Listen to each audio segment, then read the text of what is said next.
Енергетската и економската криза принудија голем дел од светските метрополи да заштедат годинава на новогодишното украсување, па градовите блесна во поскромен новогодишен сјај или пак од друга страна главно се насочија кон обновливи извори на енергија во китењето на градските површини. Некако постојано зборуваме дека имавме тешка година, но навистина ни е потребно малку расположение за како така да ја заокружиме оваа 2022. Добро е тоа што дел од локалните самоуправи се одлучија за скромни, но сепак прослави. Наредниве минути со говорникот во студиото 3 на Македонската телевизија ви информираме за дводневниот настан кој што ќе се организира на Боемска. Горан Герасимовски, градоначалникот на центар, го имаме во студиото 3 на МТВ. Добре ни дојдовте. Добро утро, ви благодарам на поканата. Никако најчестата реченица изминативе денови имавме тешка година, ја заокружуваме 2022, но секако ни е потребно на малку расположение, па вие се одлучивте да им го дадете на Скопјани, не и само на центарци. Да. Тоа го поразговаравме пред емисијата, више повеќе години сме во некаков вид на криза. Да, дали е тоа ковид криза, енергетска криза, економска криза и така натаму. Најдовме начин како и многуте проекти што ги реализираме во општина Центар да заедно со општествено одговорни компании, со Центар и пријателите организираме дводневен настан кој што ќе почне во четврток, пред новогодишен. Дводневен настан ќе почне во четврток со нашите ученици и најмалите од градинките. Ќе имаат одредени настани на улицата Боемска, ќе почне од 11 часот во четврток. Планираме да трае до кај 2-3, поради тоа што е ладно, најмалите ќе бидат и топло облечени, ќе ги пречекаме и со чајчиња и сокчиња. Ги повикуваме сите центарци да ни се приклучат на дводневниот настан. Во петок планираме да почне од 2 часот. Ќе имаме неколку настапи на наши диџеи пејачи. Ќе почнеме со Драган Б.С. Костич. Ќе продолжиме со Александар Митевски и другарот Дац. Потоа ќе пушта музика Фиц од Студени нозе и ќе завршиме со тамбураши. Ги покануваме и да искористиме можноста и приликата да ги поканиме сите центарци, но и сите скопјани и сите кои што сака да се приклучат на овој дводневен настан да присуствуваат на улицата Боемска 1. Освен музичката програма, какви се други содржини ќе понуди предвидениот настан? Во четврток ќе има настапи дечињата од училиштата и градинките, ќе се игра, ќе се пее, ќе има диџеј, ќе се пуштаат детски песни, ќе служиме, како што кажав, и пошто првиот ден е посветен повеќе за дечињата, топло чајче, сокчиња, а вториот ден ќе биде повеќе забавен, каде што ќе имаме музичари и диџеи. И главното оправдување на општините кои што не организираат никакви настани за нова година е дека треба да се штедат средства во време на економска криза. Добро е да се знае дека и во време на економска криза на граѓаните им е потребно и расположение и елан за понатаму. Средства обезбедивте за овој настан, тоа е едното прашање. Второто прашање, свесни сте, споменавте дека покрај центарци речиси цело Скопје ќе биде на Боемска. Така и повикот и поканата до сите, како што напоменав на почетокот, и за овој настан, и за многу други настани, преку општествени одговорни компании, преку наши пријатели, обезбедуваме финансиски средства и за овој настан. Значи, за овој настан не беа предвидени средства и не се предвидени, нема да се трошат средства од буџетот на општината. Имаме донација од неколку наши пријателски фирми. Дополнително почнавме од вчера, имаме донација на 3000 пакетчиња, најголема бројка до сега во општината која што донирана. За најмладите истите ќе се делат и во четврток и во петок. Почнавме од вчера во неколку болници да ги донираме. Денеска исто сме во болницата Козле.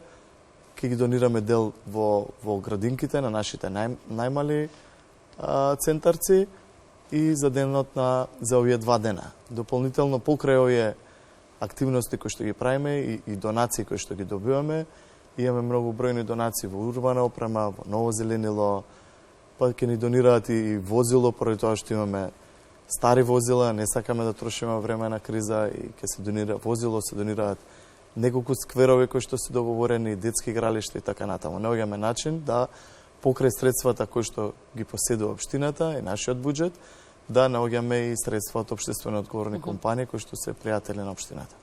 Споменавте, подготвивте бројни содржини и активности за сите генерации. Кои се вашите очекувања од оваа дводневна предновогодишна прослава и од друга страна што може да очекуваат сите оние кои што ќе се решат да дојдат на Боемска? Па прво голема посетеност, а второ добра забава. Вообичаено на почетокот на секоја календарска година се прават плановите што ќе се направи и колку пари се потребни за реализација на проектите. Не знаејќи дека на почетокот на 2022 ќе се случи конфликтот со Украина Русија и кој ќе повлече многу последици. Имаше ли потреба од повеќе средства од оно што беше планирано за реализација на проектите, како општина Центар календарски ја заокружува годинава? Па јас сум задоволен од тоа што остваривме, реализиравме изминатата година. Имавме многу убавени проекти. Голем дел од ветувањата, предизборните ветувања ги реализиравме и во првата година. За наредната година имаме исто и планирано и ќе реализираме уште повеќе проекти од првата година. Во текот на утрешниот ден имаме совет каде што е ставен буџетот за гласање пред советниците, буџетот за 2023 година. Планираме поголеми 3 капитални проекти, а прво е отпочнување со предпријатието, мислевме да иде јавно предпријатие, но имавме многу бројни средби со централен регистар, со регулаторна, да видиме на кој начин да се оформи тоа јавно предпријатие.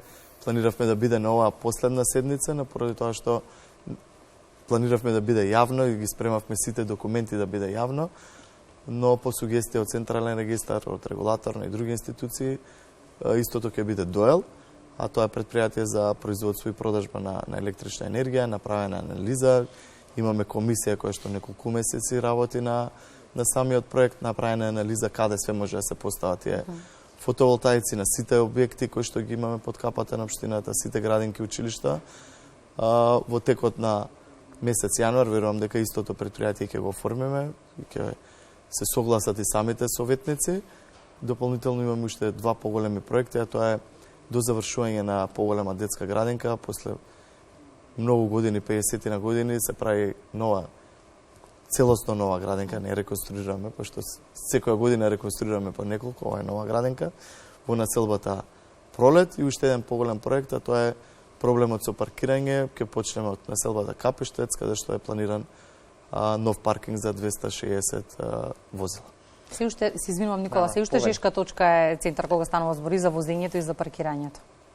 Секогаш кажуваме, самата фреквенција и на сообраќај и на луѓе повлекува и поголем број на проблеми со кои се соочуваме и за истите бараме решение. Тоа е секако загаденоста која што денеска и највеќе сосеќа, дополнително паркирањето, како и хигиената, самата фреквенција и поголем број на луѓе и на возила доведува да се соочуваме со проблеми за кои што благовремено бараме и наоѓаме решение.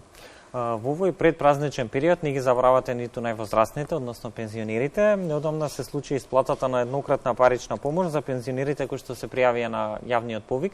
Каков беше одзивот од нивна страна? Па задоволителен. Искрено очекував и повеќе.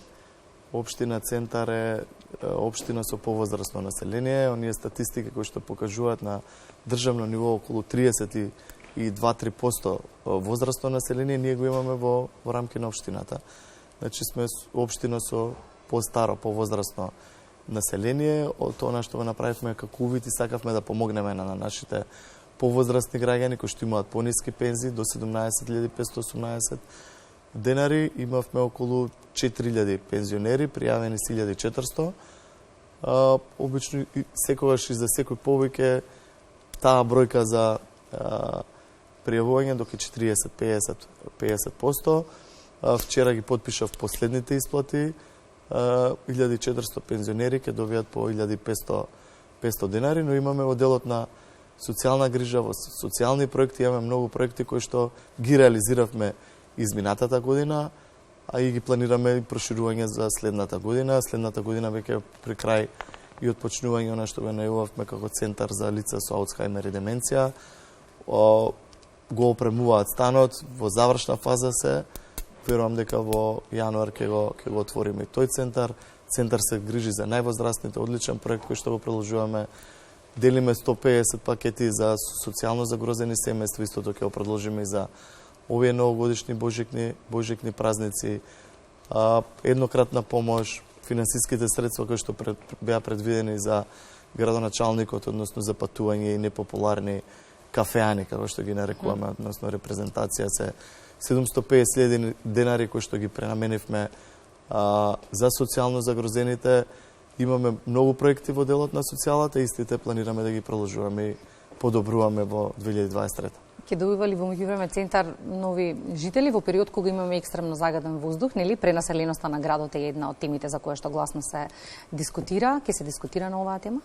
Ние во делот на новороденчињата и таму имаме проект каде што делуваме по 7.000 денари. Имаме задоволителна бројка од 341 дечиња за година дена, каде што имаме исплатено помош, така да тоа е голема бројка на наши нови жители. Тоа за децата родени во центар, да. А за оние кои што ќе дојдат и сакаат да купат стан, условно кажано, нели? Со зборувам за новите градби. Ќе ги имали? Значи, ние тоа го говоревме и во предизборието, а тоа и го реализираме. Добра.